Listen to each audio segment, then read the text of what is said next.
warahmatullahi wabarakatuh. Bismillahirrahmanirrahim. Alhamdulillahirabbil alamin wassalatu wassalamu ala Rasulillah wa ala alihi washabihi wa mawalah. Yang saya hormati seluruh pimpinan sekolah di lingkungan YPM, Bapak Ibu guru dan staf di lingkungan YPM, anak-anakku yang tercinta, seluruh siswa di lingkungan YPM. Alhamdulillah kita memasuki tahun pelajaran 2020 dalam kondisi yang sehat dan penuh semangat. Kami harapkan seluruh warga YPM, baik Bapak Ibu guru, siswa, memiliki semangat untuk selalu belajar dan berprestasi. Karena kita memiliki tugas penting sebagai seorang muslim, memiliki kewajiban untuk selalu belajar sesuai dengan surat Al-Alaq yang menjadi surat pertama yang diturunkan pada Rasulullah Muhammad SAW pada ayat Iqra, yang menunjukkan kita sebagai seorang muslim memiliki kewajiban untuk selalu belajar dan belajar.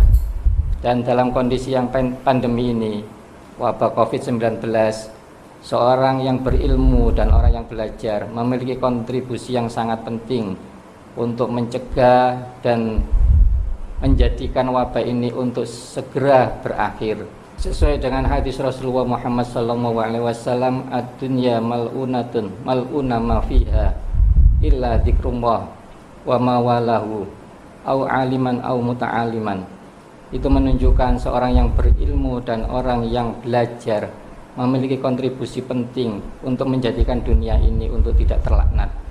Sehingga itu menjadi dasar kita untuk selalu semangat belajar, sehingga dalam kondisi wabah ini bisa segera berakhir dengan semangat belajar yang kita miliki.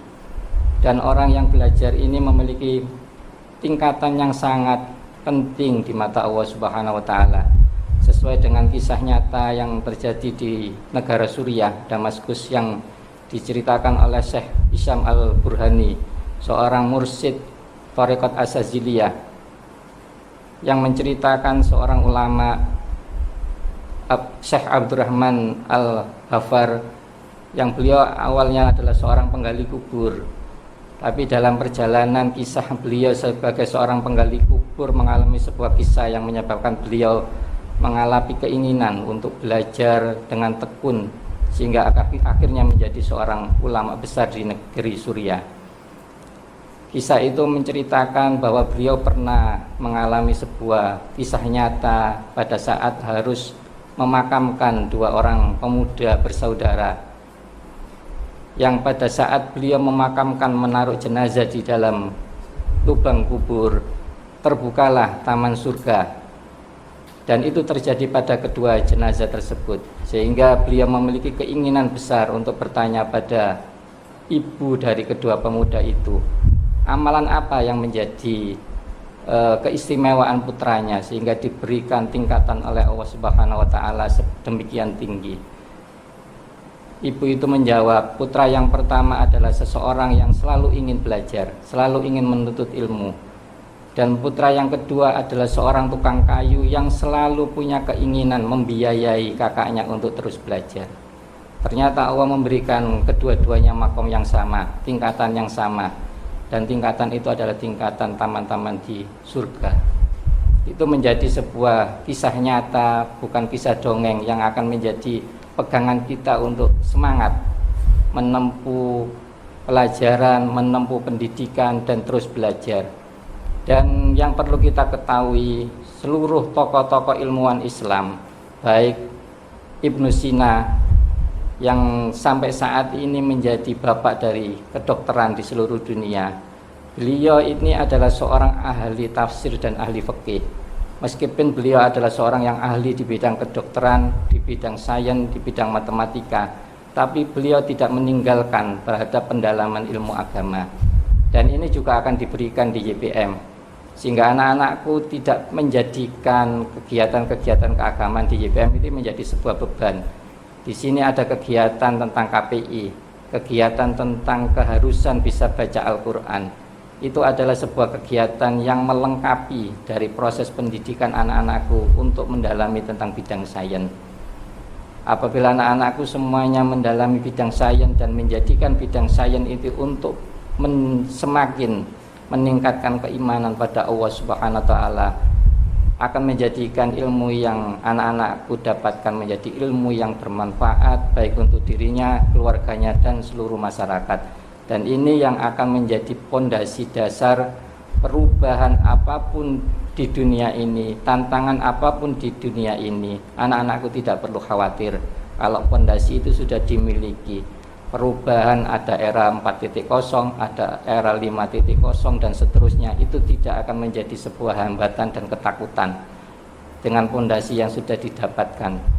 Sehingga kami harapkan anak-anakku dengan segala program yang dibuat oleh sekolah benar-benar mengikuti dan merasa membutuhkan dan mau belajar dengan sungguh-sungguh.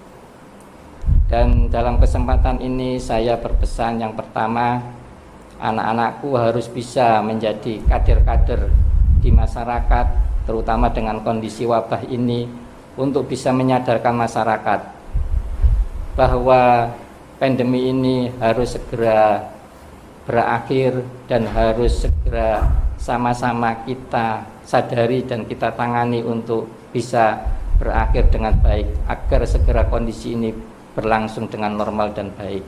Yang kedua, yang perlu sama-sama kita sadari, wabah ini adalah terjadi karena memang sudah tidak ada keseimbangan alam. Tumbuhan ini adalah salah satu makhluk Allah yang diciptakan pertama pada saat bumi ini ada.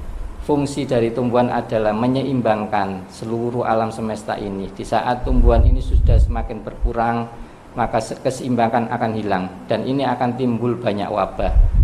Dan kami harapkan seluruh anak-anak YPM punya kepedulian untuk sama-sama mulai di lingkungannya menyadarkan masyarakat untuk mulai lagi melaksanakan penanaman tanaman-tanaman yang akan menjadikan wabah-wabah untuk selanjutnya tidak terjadi, bisa kita redam wabah-wabah yang ada. Dan insya Allah dengan keinginan anak-anakku untuk menjadi pelopor-pelopor ini, menjadikan anak-anakku semuanya dan keluarganya terhindar dari wabah-wabah yang ada.